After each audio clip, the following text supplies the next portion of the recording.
जय माँ ब्रह्मचारिणी ब्रह्मा दिया ज्ञान। नवरात्रि की दूसरे दिन सारे करते ध्यान। रुद्राक्ष की माला से करूं आपका जाप। माया विषय में फंस रहा सारे काटो पाप। जय माता दी। ओम नमः शिवाय। बोलिए सच्चे दरबार की जय। जय हो जगत जननी माँ भवानी की। माता सभी पर खूब कृपा करे। माताओं बहनों, आज नवरात्रि का दूसरा दिन है। नवरात्रि के दूसरे दिन में माँ दुर्गा के दूसरे स्वरूप माता ब्रह्मचारिणी को समर्पित होता है। आज हम सभी भक्तजन नवरात्रि के दूसरे दिन की पुण्यमयी कथाओं को सुनेंगे। आज की यह कथा सभी का मंगल करने वाली है और सभी को पुण्य फल देने वाली मानी जाती है।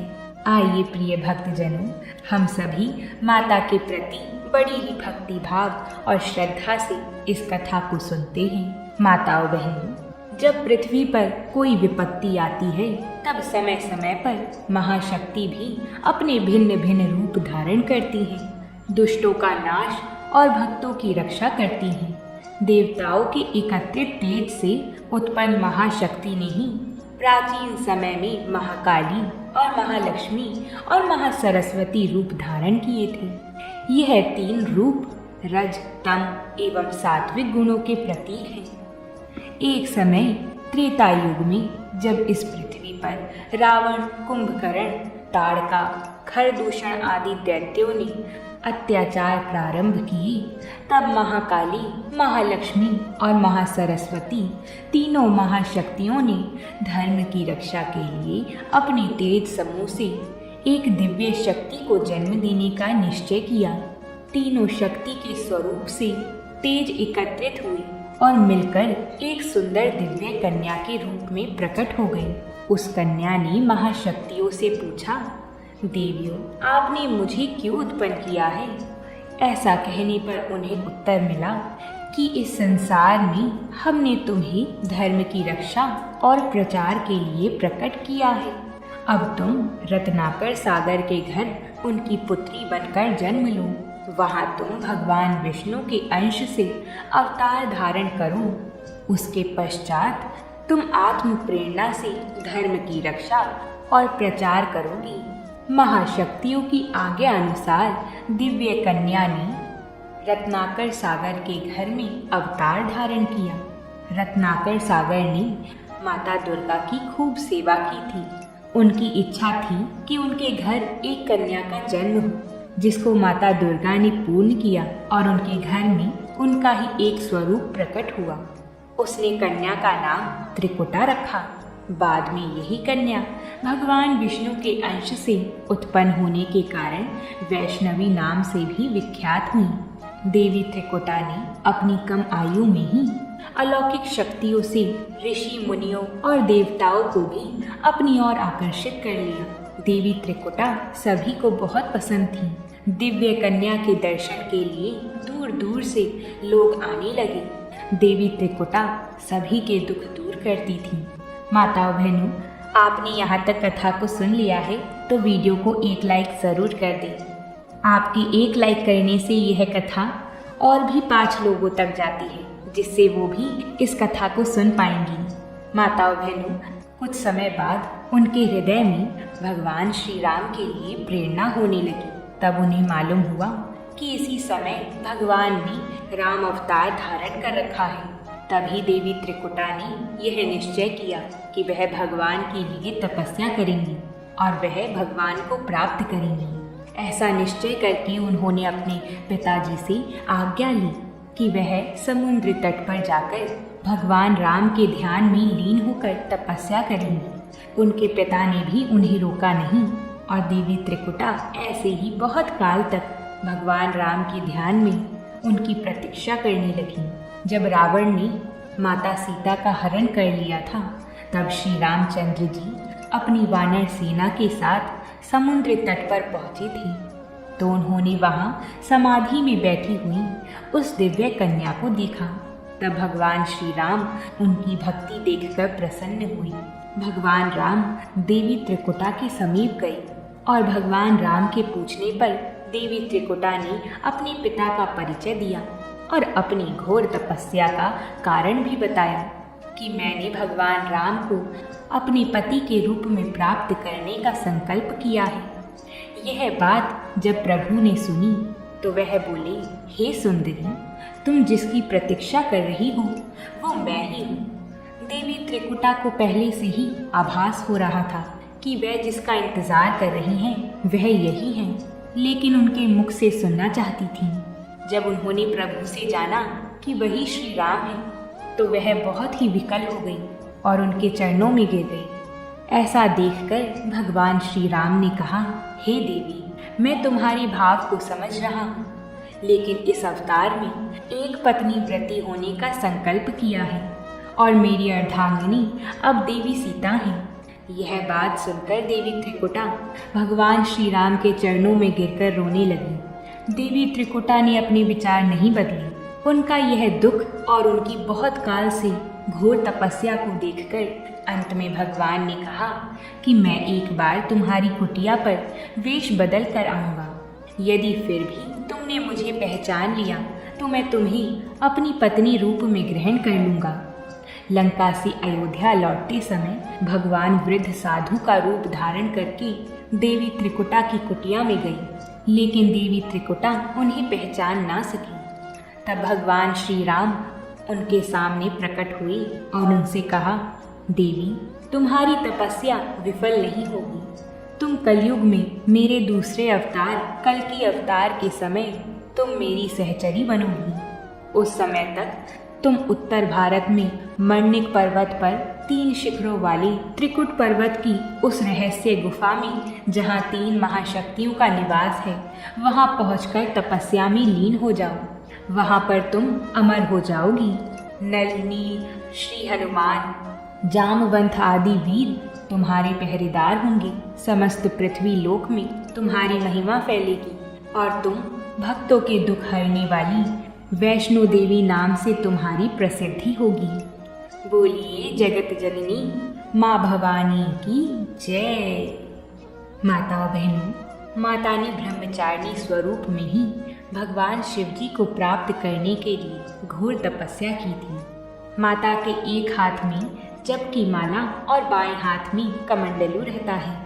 देवी ने अपने पूर्व जन्म में जब ये हिमालय की घर पुत्री रूप में उत्पन्न हुई थी, तब नारद जी के उपदेश से उन्होंने उनको गुरु बनाया और उनके आदेश के अनुसार भगवान शंकर जी को पति रूप में प्राप्त करने के लिए अत्यंत कठिन तपस्या की। इसी कठिन तपस्या के कारण इन्हें तपश्चारिणी अर्थात ब्रह्मचारिणी नाम से जाना गया।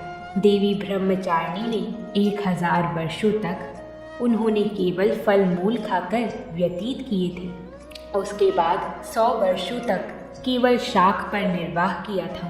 कुछ दिनों तक कठिन उपवास रखते हुए खुली आकाश के नीचे वर्षा और धूप के भयानक कष्ट सहे। इस कठिन तपश्चर्या के पश्चात 3000 वर्षों तक केवल जमीन पर टूटकर गिरे हुए बेलपत्रों को खाकर ही वह भगवान शंकर जी की आराधना करती रही। इसके बाद उन्होंने सूखे बेलपत्रों को भी खाना छोड़ दिया। कई हजार वर्षों तक वह निर्जल और निराहार तपस्या करती रही। पत्तों को भी खाना छोड़ देने के कारण उनका एक नाम अपर्णा भी पड़ गया था। कई हजारों वर्षों की इस कठिन तपस्या के कारण ब्रह्मचारिणी देवी का वह पूर्व जन्म का शरीर एकदम क्षीण हो उठा। वह अत्यंत ही दुर्बल हो गई थी। उनकी यह दशा देखकर उनकी माता मैना अत्यंत दुखी हो उठी। उनकी इस तपस्या से तीनों लोकों में हाहाकार मच गया। देवता, ऋषि, सिद्धगण, मुनि सभी देवी ब्रह्मचारिणी की इस तपस्या का फल बताते हुए उनकी सराहना करने लगे। अंत में पितामह ब्रह्मा जी ने एक आकाशवाणी के द्वारा उन्हें संबोधित करते हुए प्रसन्न स्वरों में कहा, हे देवी, आज तक किसी ने भी ऐसी कठोर तपस्या नहीं की थी। ऐसी तपस्या तुम ही से संभव थी। तुम्हारे इस अलौकिक कृत्य की सराहना हो रही है। तुम्हारी मनोकामना जल्द ही परिपूर्ण होगी। भगवान शिव जी तुम्हें पति रूप में प्राप्त होंगे। अब तुम तपस्या से विरत होकर शीघ्र ही तुम्हारे पिता तुम्हें बुलाने आ रहे हैं। माँ दुर्गा जी का यह दूसरा स्वरूप भक्तों और सिद्धों को अनंत फल देने वाला है। इनकी उपासना से मनुष्य में तप, त्याग, वैराग्य, सदाचार, संयम की वृद्धि होती है। जीवन के कठिन संघर्षों में भी उनका मन कर्तव्य पथ से विचलित नहीं होता। माता ब्रह्मचारिणी देवी की कृपा से उसे सर्वत्र सिद्धि और विजय की प्राप्ति होती है। माता पार्वती ने अपने ब्रह्मचारिणी स्वरूप से भगवान शिव जी की आराधना की और उन्हें प्राप्त किया। बोलिए माता ब्रह्मचारिणी की जय हो। प्रिय माताओं बहनों, माता के प्रति श्रद्धा और भक्ति बढ़ाने वाली अब हम माता के भक्त श्रीधर की कथा सुनेंगे कि कैसे माता वैष्णो देवी अपने भक्तों पर कृपा करती हैं। सभी भक्तजन प्रसन्न चित्त मन से इस कथा को सुने। बहुत समय पहले माता के परम भक्त श्रीधर जी हुए थे। वे नित्य नियम से कन्या पूजन किया करते थे और माता के परम भक्त थे। संतान ना होने के कारण वह दुखी रहा करते थे। भक्त श्रीधर की सच्ची उपासना और उनका दृढ़ विश्वास देखकर माता वैष्णो देवी स्वयं एक दिन उनके घर कन्या रूप धारण करके आईं। भक्त श्रीधर कन्या पूजन की तैयारी कर रहे थे। तभी छोटी छोटी कन्याएं उपस्थित थीं। उन्हीं में जगन माता भी कन्या बनकर आ गई थी। नियम के अनुसार पांव धोकर भोजन परोसते समय जब कन्या पर भक्त जी की दृष्टि पड़ी तो वह एकटक उन्हें देखते ही रह गई, क्योंकि यह कन्या उन्होंने कभी देखी नहीं थी और माता का तेज ऐसा था कि उन्हें कोई भी देखता रह जाए। बाकी सब कन्या तो अपना भोजन पाकर और दक्षिणा लेकर चली गई थी, पर यह दिव्य रूप वाली महाकन्या वहीं बैठी रही। तभी भक्त श्रीधर जी उनसे कुछ प्रश्न करने ही वाले थे कि कन्या रूपी महाशक्ति स्वयं ही बोली, मैं तुम्हारे पास एक काम से आई हूँ। छोटी सी कन्या के मुंह से ऐसी विचित्र बात सुनकर भक्त जी बहुत हैरान हुए। कन्या ने कहा कि आप अपने गांव में और आसपास यह संदेश दे आओ कि कल दोपहर आपके यहाँ महान भंडारे का आयोजन है। इतना कहकर वह कन्या वहां से लुप्त हो गई।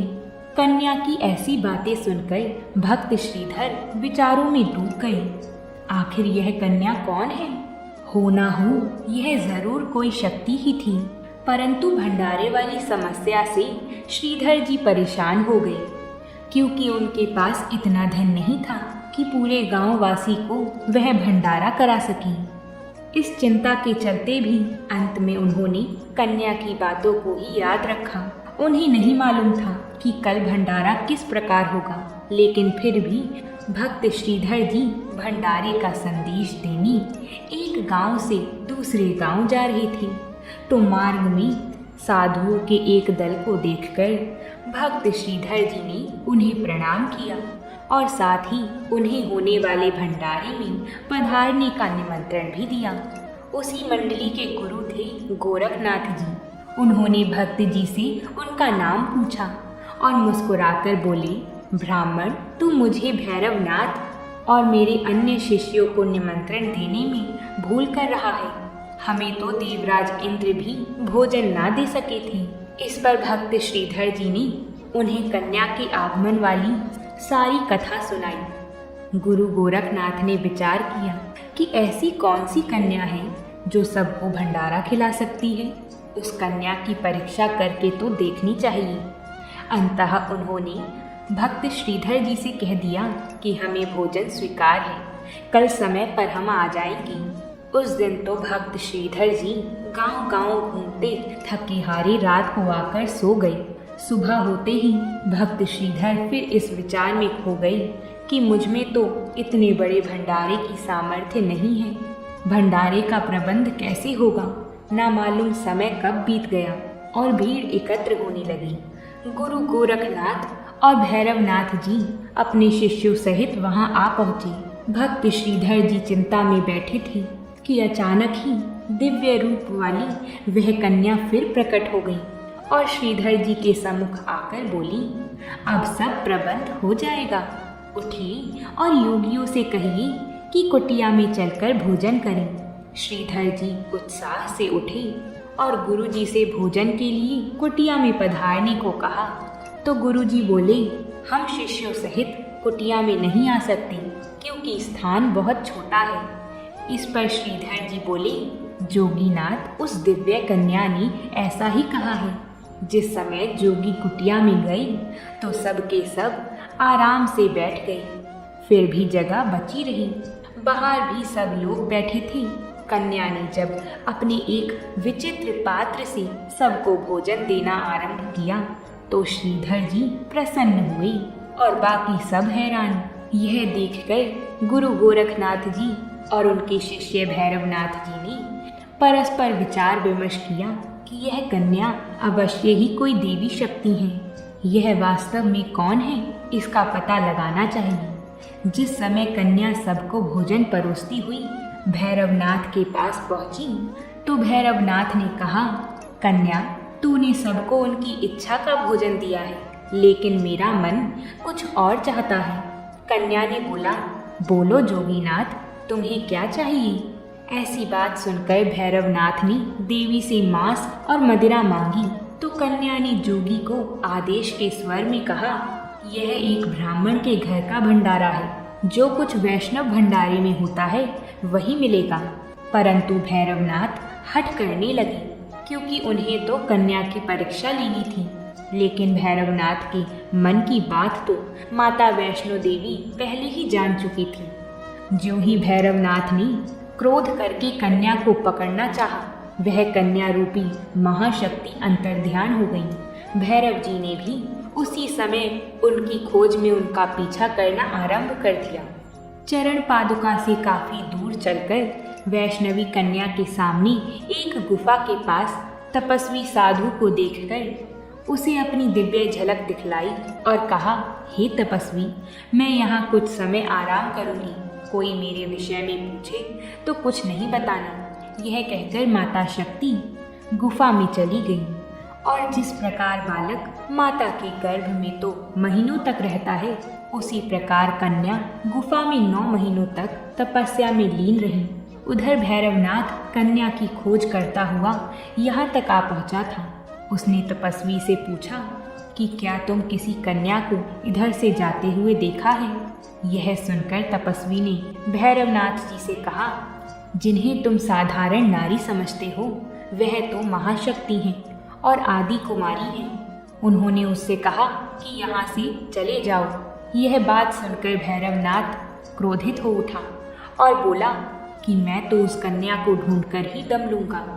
भैरवनाथ ने गुफा में प्रवेश कर दिया। गुफा में बैठी तपस्या में जगत माता यह सब देख रही थी। माता ने अपनी शक्ति से त्रिशूल द्वारा गुफा के पीछे से दूसरा मार्ग बनाया और बाहर निकल गई। देवी कन्या आगे बढ़ती रही, भैरवनाथ भी उनका पीछा करते रहे। देवी ने भैरव को आदेश दिया कि जोगी, तुम अभी वापस चले जाओ, किंतु भैरव ना माना। चाहती तो महामाया सब कुछ कर सकती थी, परंतु भैरव की जिज्ञासा भी सच्ची थी।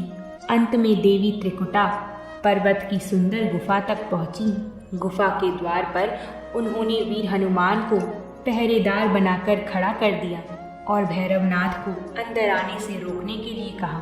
महाशक्ति कन्या गुफा में प्रवेश कर गई तो भैरव जी भी घुसने लगे। तब वीर हनुमान जी के साथ भैरवनाथ का युद्ध हुआ। जब वीर लंगूर परास्त होने लगी तब फिर स्वयं शक्ति ने देवी चंडी का रूप धारण कर भैरवनाथ का वध कर दिया। उनका धड़ वहीं गुफा के पास और सिर भैरव घाटी में जा गिरा। सिर धड़ से अलग होने पर भैरव की आवाज आई कि हे आदि शक्ति, कल्याणकारी माँ, मुझे मरने का कोई दुख नहीं है, क्योंकि मेरी मृत्यु जगत रचयिता माँ के हाथों हुई है। सो हे मातेश्वरी, मुझे क्षमा कर देना, मैं तुम्हारे इस रूप से अपरिचित था। माँ, अगर तूने मुझे क्षमा ना किया तो आने वाला युग मुझे पापी की दृष्टि से देखेगा और लोग मेरे नाम से घृणा करेंगे। तब माता ने ही भैरवनाथ के मुख से बारंबार माँ शब्द सुनकर जगत कल्याणी मातेश्वरी ने उन्हें वरदान दिया कि मेरी पूजा के बाद तुम्हारी पूजा भी होगी और तुम भी मोक्ष की अधिकारी होगी। मेरे श्रद्धालु मेरे दर्शनों के पश्चात तुम्हारे स्थान का दर्शन करने वालों की भी मनोकामना पूर्ण होगी। माता वैष्णो देवी ने भैरवनाथ का कल्याण तो किया ही, उधर भक्त श्रीधर जी को कन्या के अचानक चले जाने से अत्यधिक बेचैनी हुई। उन्होंने खाना पीना भी त्याग दिया था, परंतु माता तो अपने भक्तों के दिल को जानती है, इसलिए एक रात स्वप्न में वैष्णो माता ने श्रीधर जी को दर्शन दिए और अपने धाम का दर्शन भी कराया। स्वप्न में ही भक्त जी ने माता के साथ संपूर्ण यात्रा की। सुबह श्रीधर जी उठे तो बहुत प्रसन्न थे। स्वप्न में देखे हुए स्थानों से उनका हृदय अब तक पुलकित था। उसी दिन से श्रीधर जी वैष्णो देवी के साक्षात दरबार की खोज करने लगे। एक दिन स्वप्न में देखे अनुसार चलते चलते गुफा का द्वार उन्होंने देख लिया और उसमें प्रवेश करके माता के दरबार के साक्षात दर्शन करे और अपना जीवन सफल बना लिया। श्रीधर जी ने हाथ जोड़कर जगदम्बे की आराधना की। माता ने उन्हें 4 पुत्रों का वरदान भी दिया और कहा कि तुम्हारा वंश मेरी पूजा करता रहेगा, तुम्हें सुख शांति की प्राप्ति होगी। आज तक उनका वंश माता वैष्णो देवी की पूजा करता आ रहा है। बोलिए माता वैष्णो देवी की जय हो। माताओं बहनों, इस प्रकार नवरात्रि की यह दूसरी कथा भी सफलतापूर्वक हमने सुन ली है। मेरी प्रार्थना है कि इस कथा को सुनने के बाद आप दुर्गा सप्तशती की कथा भी ज़रूर सुनें। वो हमारे चैनल पर आ गई है, आप जाकर उसका श्रवण करें और माता की कृपा प्राप्त करें। अब हम आपसे कल मिलेंगे एक नई कथा के साथ। आप जाकर दुर्गा सप्तशती की कथा ज़रूर सुनें और इन कथाओं को अपने परिवारजनों के साथ ज़रूर शेयर करें। वीडियो को लाइक करें जिससे यह कथा सभी माताएं बहनें सुन सकें। और अगर आप कमेंट करना जानती हैं तो कमेंट में जय माता दी ज़रूर लिखें। तो प्रेम से बोलिए जय माता दी।